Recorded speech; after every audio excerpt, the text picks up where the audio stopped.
Assalamualaikum warahmatullahi wabarakatuh. Oke, kembali lagi dengan saya. Kali ini saya akan bahas tentang kedewasaan. Apa itu kedewasaan? Kedewasaan adalah sebuah sikap, sebuah cara dalam menghadapi masalah, sebuah ungkapan dalam berbicara. Ini adalah sebuah kedewasaan. Oke, kali ini saya akan bahas tuntas mengenai itu. Apa saja tipenya? Pertama adalah berbicara. Bagaimana berbicara bisa menjadi sebuah kedewasaan?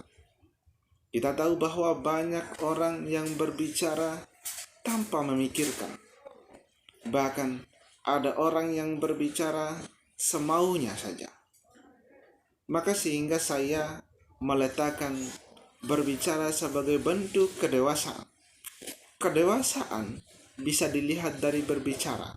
Kapan dia berbicara, apa yang ia bicarakan. Disitulah kita bisa melihat kedewasaan itu.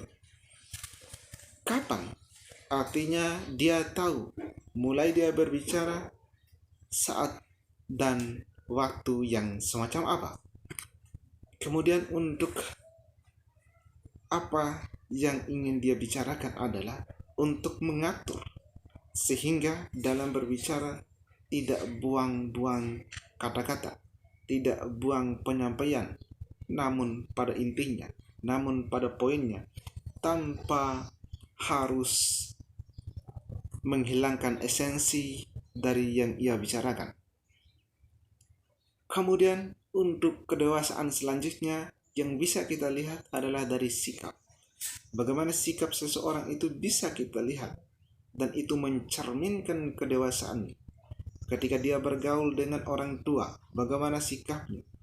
Ketika dia bergaul sesamanya dalam arti seumuran, lalu bagaimana dia bergaul dengan anak-anak yang di bawah daripada umurnya.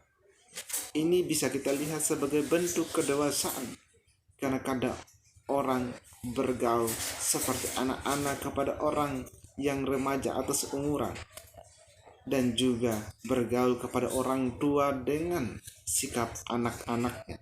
Ini menentukan bahwa kedewasaan seseorang itu belum ada dan kita pandang masih anak-anak. Lalu bagaimana untuk bersikap di dalam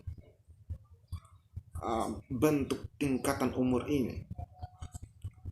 Kita harus menjadi orang tua ketika bergaul dengan orang tua.